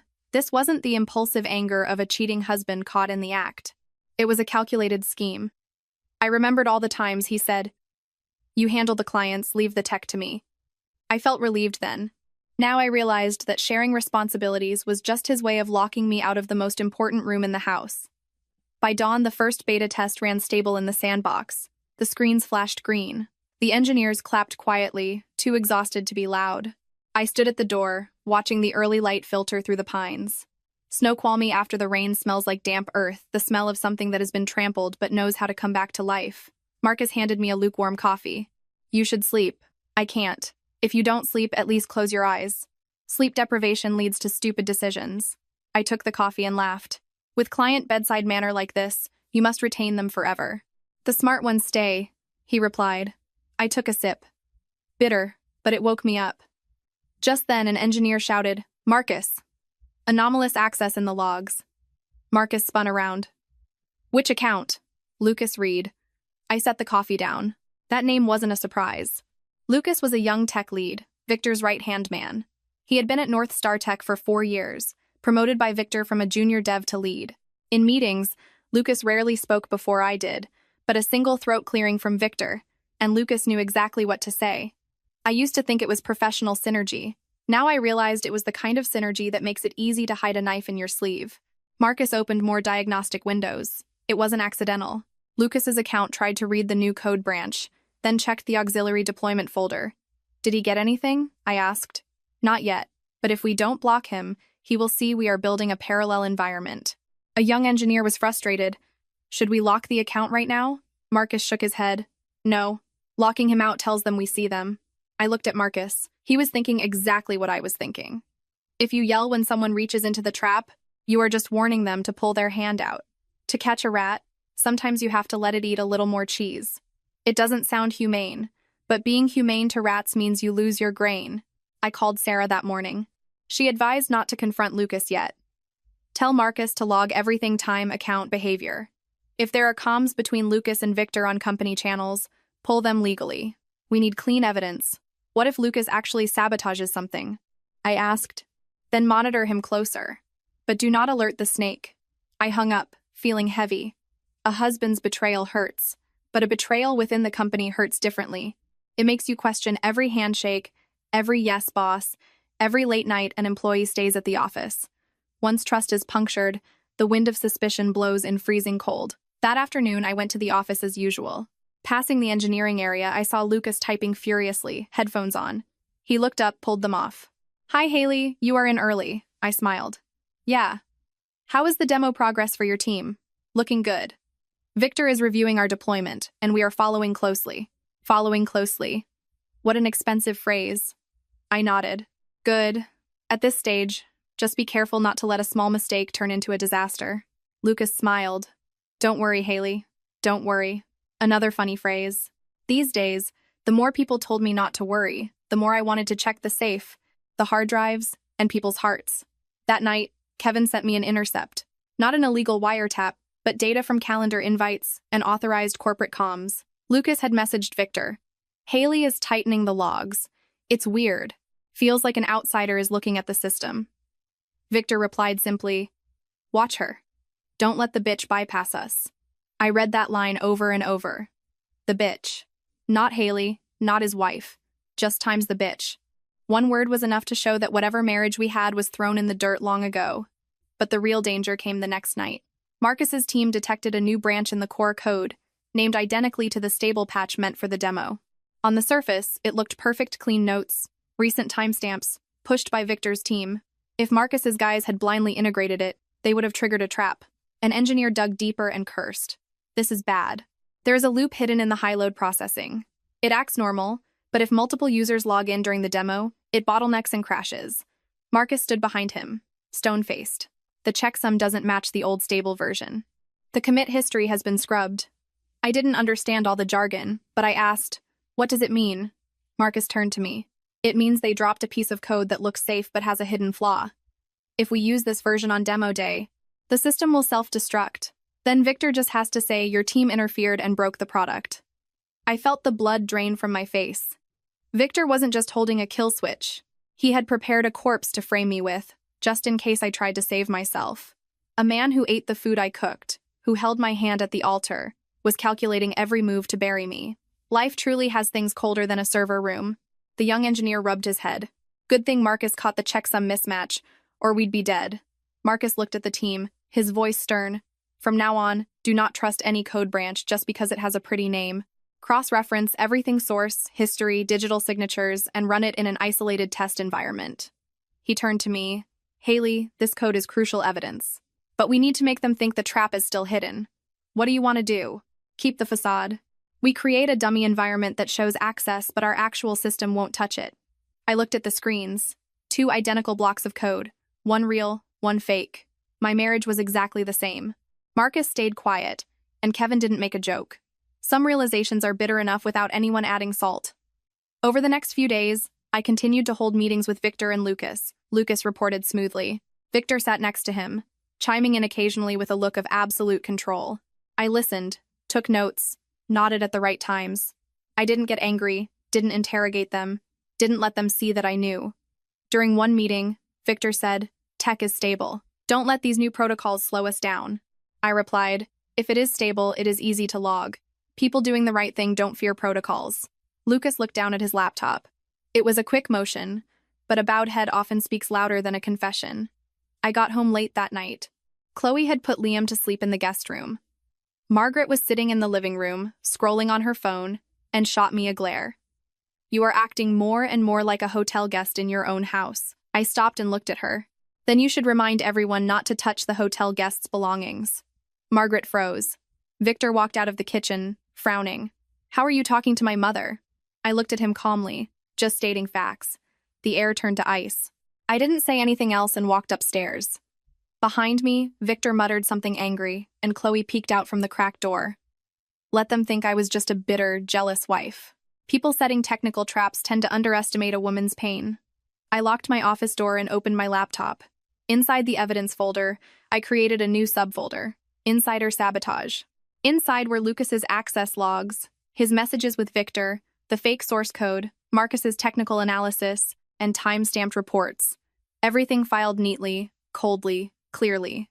I stared at them. I used to think keeping a family together meant enduring. Now I knew that saving my own life meant not just enduring, but documenting everything while doing it. Victor thought he had me backed into a corner, but he didn't know I was building a door right in that very corner.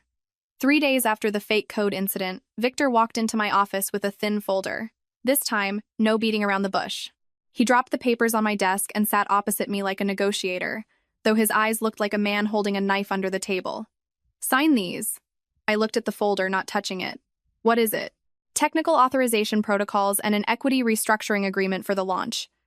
I looked up. "Equity restructuring?" Victor looked impatient. "Haley, don't nitpick. The product is at a sensitive stage. The investors need to see the tech department has strong, independent authority. Me holding more equity will make things smoother." I opened the folder. The first page was about technical delegation, the second page was about representation rights for deployment, but the fourth page was clear. I agreed to transfer 17% of my personal shares in North Star Tech to Victor Vance for a nominal fee. I rested my hand on the edge of the paper, my heart pounding but my face passive. "You call this technical authorization?" Victor leaned back. "Don't overreact. I poured my blood and sweat into this company too. Without me, it is just an empty shell for you to sell." Hearing empty shell made me go cold. All the years I spent meeting clients, raising capital, making payroll, taking the brunt of price negotiations, in his eyes, it was just a shell. When someone wants to rob you, they rewrite history faster than a photo filter. I picked up my pen, then set it down. "I need to read this carefully." Victor checked his watch. "I don't have all day. You signed things in a rush before without making a fuss." His face darkened. "You are still dwelling on that?" I turned on my phone and placed it next to the folder. In my pocket, the recording pen Sarah gave me was already on. On the bookshelf behind me, a mini camera was hidden in a succulent pot. Humans are ridiculous. When you can't trust your husband, you have to trust a potted plant. I asked, feigning a slight tremble in my voice. "What if I don't sign?" Victor leaned forward, lowering his voice. Then you deal with the consequences. The launch is in a few days. Whether the system runs smoothly, whether the demo crashes, whether the investors think you are competent, it all depends on your attitude. So you are using the product to force me to hand over equity? I am protecting what is rightfully mine. By threatening to crash the company, Victor slammed his hand on the desk. Not loud, but enough to make me jump. Don't use the word threaten. I am just reminding you who holds the soul of the product. You have the money, the connections, the CEO title. But the kill switch is with me. I looked down at the paper, pretending to swallow my fear. In reality, every word he said was flowing perfectly into my recorder. I wanted to thank him for his arrogance. There is a saying that if you give a man enough rope, he'll hang himself. Victor was upgrading that saying for the tech bro era. I pulled out an identical document from my drawer. Sarah had prepared it. It looked exactly like Victor's, but it was a legally void photocopy meant to buy time. I said softly, I will sign. But you have to promise not to mess with the company after the launch. Victor stared at me for a few seconds, then smirked. If you had been this reasonable from the start, things would have been much easier. I signed the fake copy, intentionally making my signature a bit shaky. Victor took it, checked it over, and his face relaxed. He thought I was still that old version of a woman, one who only needed to be scared enough to hand over the rope to hang herself. He stood up. I will hold on to this. Get some rest, don't overthink things. As soon as he left, I locked the door and texted Sarah. He confessed. I have audio and video. She replied instantly. Save 3 backups. Don't use company email. Right after I backed it up, Kevin called. Haley, new intel on the kid. My hand stopped. Liam? Yeah. I tracked down Derek Lawson, Chloe's ex-boyfriend. He is extorting her. I paused for a few seconds. Kevin. The kid. I don't want to touch places I don't need to. I know, but listen. Derek has texts from Chloe. She used a fake paternity test to extort money from him for child support. When he went broke, she pivoted to Victor. I felt a chill run down my spine. Are you saying it is highly likely Victor isn't even Liam's biological father? I didn't feel triumphant. Strangely, I should have been happy. The son Victor used to humiliate me, the heir Margaret weaponized against me, might just be a total scam. But the first thing I thought of was Liam's face when he handed me the broken dinosaur toy. Is the file clean? I asked. The DNA test is the one Derek kept. I didn't illegally obtain it. I am just logging it as a lead. There are also texts where Chloe tells Derek if he doesn't pay up, she will make the kid call someone else daddy for the rest of his life. I closed my eyes. That sentence was crueler than any curse. A child turned into a bargaining chip. Adults can be poor, they can be wrong, they can be greedy, but using your own child as a weapon is a disease with no cure. I took the file Kevin sent to Sarah. She read it and tapped her pen. Haley, we do not use this to humiliate the child. Remember that. I know. It is only a lead to prove Chloe had motives for fraud and extortion, and to prove Victor was manipulated by the very person he trusted. If we use it strictly within legal boundaries, not for public spectacle. I nodded. A child isn't at fault because the adults are garbage. Sarah looked at me, her eyes softening for the first time. Holding on to that principle right now isn't easy. I smiled tiredly. I didn't want to win by becoming like them. I sealed the file in an envelope labeled Motives for Fraud, Extortion. No mention of Liam's name, no mention of paternity. I didn't want a kid to grow up and find his name in an adult's revenge dossier. That evening, as soon as I got home, Chloe called me. Her voice was as sweet as rock candy. Haley, Victor's family is having a big memorial BBQ in Eastern Washington this weekend for his late grandfather. Margaret says you should come. You were family, after all. It is good for everyone to sit down and talk properly. I looked across the living room. Victor was staring at his phone, but I knew he was listening. I asked, is this Margaret's idea or yours? Chloe laughed softly. Everyone wants you there. Liam wants to see you too. I closed my eyes for a second. Fine. I will be there. Chloe paused, probably surprised I agreed so easily. Great, I will tell Margaret. I hung up, looking out the window. It wasn't raining, but dark clouds were gathering. I knew that BBQ wasn't to talk properly.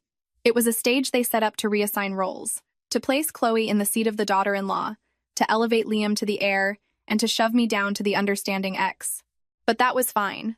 Some traps you walk into not because you don't see them, but because you need the trappers to confidently say everything they are hiding. I drove out to Eastern Washington on a gloomy afternoon. Turning onto the gravel road leading to my former in-law's house, the smell of smoked brisket, potato salad, and pine hit the air. Family gatherings in the country are always the same. You can hear people shouting greetings from the driveway, the clatter of plates, kids running around, uncles debating crop prices as if talking loud enough fixes everything. I parked by the gate. The ranch-style house was lit up, folding tables set across the lawn. Frank, my father-in-law, saw me first. He was carrying a cooler of sodas. He stopped in his tracks. "Haley? You made it, kiddo." Hearing him say kiddo made my throat tight. At least one person in this house hadn't flipped on me as fast as they flip burgers on the grill. I nodded. "Hi, Frank." From the kitchen, Margaret's voice rang out. "Who is it?" She walked out, wiping her hands on a towel. Seeing me, her face was neither happy nor sad, just as cold as if I were a passing stranger. "Oh, Haley is here. Put the pie on that side table." I looked at her. The word mom reached my lips, but I swallowed it. Not anymore. Chloe stepped out from behind Margaret. She wore a pretty sundress, her hair tied back, holding Liam. She looked exactly like a cherished new daughter-in-law. She smiled. "Haley's here. Say hi to Miss Haley, Liam." The boy smiled innocently. "Hi, Miss Haley." I nodded. "Hey, buddy." Margaret immediately snatched Liam from Chloe, her voice raising an octave. "My precious grandson is so well behaved today. Later, Grandma will sit you right at the head table so everyone can see you." I caught Victor's eye. He was leaning against the porch post, wearing a crisp polo, looking tense but playing the host. "Come in," he muttered. "Don't ruin the mood. Whether it is ruined or not depends on who is telling the truth," I replied softly. Victor's face darkened, but with relatives around, he couldn't snap back. When it was time to eat, I helped carry plates out of habit. Even though my heart was cold, my body remembered how to be a daughter-in-law here. But they didn't let me forget my new place. Margaret pointed to an overflow table near the driveway. "Haley, you sit over there. The main table is for family and the elders." I looked where she pointed. It was a table with distant cousins and teenagers. Meanwhile, she pulled Chloe to sit right next to her. Liam sat between Margaret and Victor. The seating arrangement didn't need words. It was a slap in the face. An aunt looked at me sympathetically. "Haley, you can squeeze in here with me." Margaret cut her off. "Let her sit out there where there is space. She is a big-shot CEO now. She probably isn't used to our crowded country meals." I smiled lightly. "I can sit anywhere." I sat at the side table.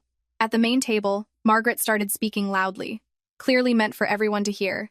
"Chloe has had a hard life, but she knows her place. She gave us a boy. She knows how to take care of a house. A woman's worth isn't in her fancy job title. It is in keeping her husband's family blessed." A distant relative asked, "Wait, what happened with Victor and Haley?" Margaret sighed dramatically. "They just didn't work out. The paperwork is already done." I just felt so bad for Victor, going all those years without a child. Now, thank God, the Vance family has an heir. I held my fork, not taking a bite. Some insults don't need your name attached to find their target. Frank put his beer down. "Margaret, just eat, don't bring it up." Margaret turned on him. "Am I wrong? I want everything clear today. Chloe and Liam are family. Haley used to be family, and if she has any decency left, she should act accordingly." Victor shot me a warning look. Chloe kept her head down, her hand on Liam's shoulder, but her mouth twitched in a hidden smile. Margaret kept going. "I heard your father left you a massive inheritance, Haley. We don't need it, we aren't greedy. But the living should think about the blessings of their former in-laws. Don't get rich and forget your manners." At that, I put my fork down. The entire yard went quiet. They probably expected me to cry or storm off. I didn't. I stood up, smoothed my jacket, and looked directly at Margaret. "Ma'am." Just that word made her face change. From that moment on, she wasn't mom. I spoke clearly. Blessings cannot be built on fraud. A grandson shouldn't be used as a moral certificate for adults. As for my father's money, that is the sweat, intellect, and love he left for his daughter. It is not a pie for anyone to demand a slice of using cheap lectures on manners. Margaret slammed her hand on the table. "Is that how you talk to me?" I looked at her, no longer trembling. "I called you mom for years. I endured because I thought this was my family. But today, you placed me outside the family table. I accept the place you gave me. From now on, I have nothing to do with the Vance family." Victor jumped up. "Haley, keep your dignity." I turned to him. "Dignity isn't found at a BBQ table, Victor. It is found in what you do when you think no one is watching." Victor went pale. Chloe pulled Liam closer, and the relatives started whispering. Some were sympathetic. Some just wanted the drama to continue so they had gossip for the week. Human nature is funny. Sometimes someone else's burning house is more entertaining than the brisket. I turned to Frank. "Take care of your health, Frank. I don't blame you. but the silence of good people is what builds the walls for the bad ones to hide behind. He opened his mouth but couldn't speak. I got in my car. The rain started misting against the windshield. Behind me, Margaret was still yelling. Relatives were trying to calm her. Plates clattered, and Chloe was cooing at Liam. I didn't look back. The wet country road stretched ahead. I drove slowly, gripping the wheel. It was strange. After officially losing my family, I didn't feel empty. I just felt light. Some doors close not to lock you out, but to stop you from standing in a house that no longer treats you like a human being. Launch day arrived on a clear, sunny Seattle morning. The convention center downtown was lit up early. Staff ran around checking screens and sound systems. The North Star Tech backdrops looked pristine, as if there wasn't a brutal war threatening to tear the company apart behind the scenes. I wore a sharp white suit, my hair pulled back, standing backstage looking out at the auditorium. Investors were arriving. Major clients were seated. Tech journalists occupied the front rows. I took a deep breath. For days, I hadn't feared the pain. I only feared my company dying unjustly because of one man's greed. Marcus walked up to me, speaking softly. The backup system is locked. All logs are stable. I nodded. Thank you, Marcus. He looked at me for a second. Today is the day you take back what is yours. I walked onto the stage to polite applause. The stage lights were blindingly hot, but my mind was completely still. I started with the story of how the company began in a leaky garage. I talked about the team, the early clients who believed in us, and my father, who taught me that business must be clean and kindness must be paired with vigilance. I did not mention Victor. Because of that, when Victor walked into the auditorium with Chloe and Margaret, he looked visibly annoyed. Chloe wore her cream dress, carrying Liam. Margaret walked beside them, looking stern, like she was about to watch her son be crowned king. After the intro, we moved to the live demo. On the massive screen, the system spun up perfectly. The clients watched intently. My heart hammered, but my eyes didn't leave the screen. And right then, Victor stood up. He marched toward the stage and snatched the microphone from the MC. His voice echoed through the hall. I object to this launch proceeding. There is a critical security flaw in the system. As CTO, only I have the clearance to run a diagnostic right now. The room erupted in murmurs. Investors exchanged panicked looks. Cameras pointed at him. I stood completely still. Even now, Victor chose to destroy what he helped build. When a person loses their morality, they no longer fear losing face. Victor opened his laptop right at the tech desk, plugged in a security key, and rapidly typed commands. I knew he was triggering what he called the kill switch. The whole room held its breath. 1 second, 2, 5, 10 seconds passed. The system didn't crash. Instead, a clear message flashed on the giant screen. Unauthorized access, credentials revoked. Victor's face froze. He typed faster, hitting the keys harder. Same result. At that moment, Marcus stepped out from backstage. He held a microphone, his voice calm but booming.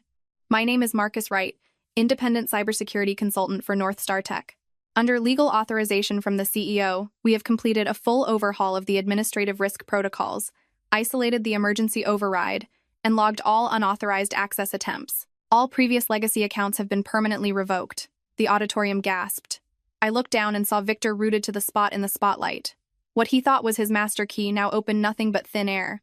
I stepped forward and took back my microphone. In the interest of full transparency with our partners and investors, I have one more announcement. The screen switched to an independent audit report. Financial trails appeared clearly. Fake contracts, Jenkins Enterprises, ghost vendors, money routed in circles. The final number flashed on the screen like a gavel slamming down. $750,000. I spoke slowly.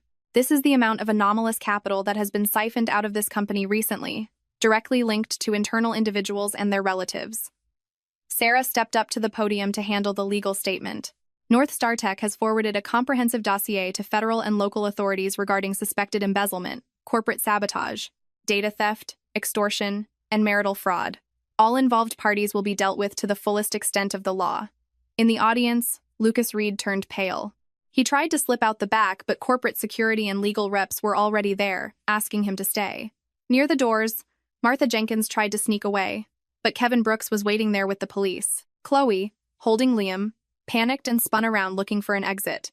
Right then, a man pushed through the crowd. It was Derek Lawson. He sneered.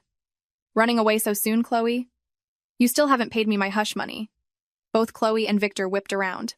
Victor snatched the manila folder from Kevin's hands, flipping to the last pages. I hadn't announced the truth about Liam to the room. I hadn't done it. But in his panic, Victor read the paternity test results and the printed text messages between Chloe and Derek out loud. No way. Victor stammered, his eyes wide. The kid, he isn't mine. Chloe burst into hysterical tears. Margaret stood up, gripping the chair in front of her like she was going to collapse.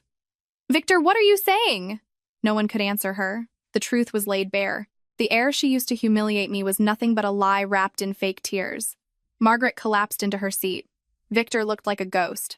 I looked at Liam, who was terrified and hiding his face in his mother's shoulder, and my heart sank.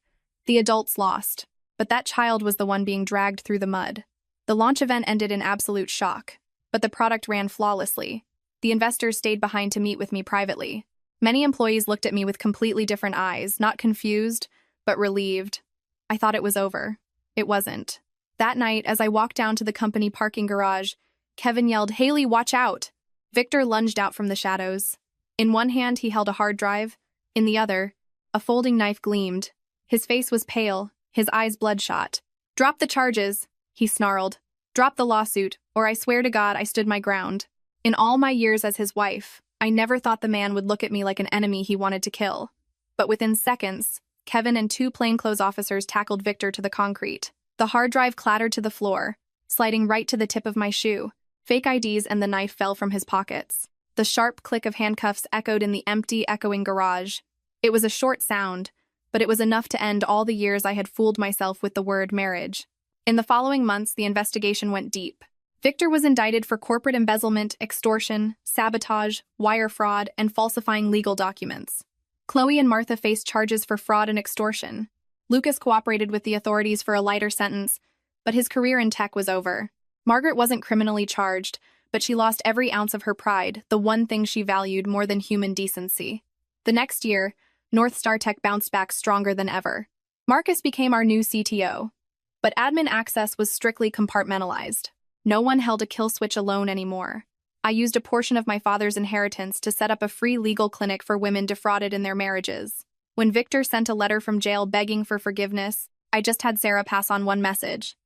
"I no longer hate you, but there is no room for you in my life." One rainy afternoon in 2022, I stood in my new office, looking out at the Seattle skyline through the floor-to-ceiling windows. I remembered that morning at the Notary. When I found out I was secretly divorced, I thought my life was over. But it turned out that wasn't the day I lost everything. It was the day I woke up. The lesson I learned is that a woman can love deeply and sacrifice greatly, but she must never surrender the keys to her own life. Kindness without boundaries just becomes a ladder for the ungrateful, and trust, when placed in the wrong hands, turns into a knife aimed right at your back.